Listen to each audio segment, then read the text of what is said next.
దేవుడు ఎలా ఉంటాడు? దేవుడు ఎక్కడుంటాడు? దేవుడు ఏం చేస్తాడు?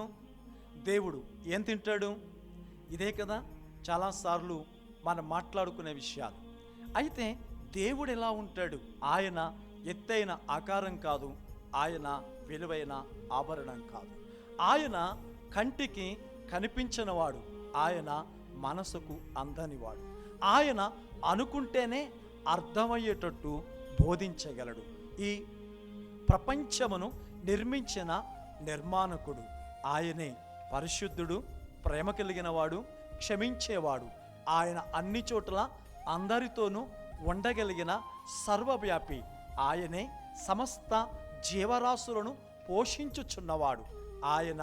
సర్వాత్మలకు తండ్రి, సర్వదేహాలకు దేవుడు ఆయనే ప్రభువైన యేసుక్రీస్తు.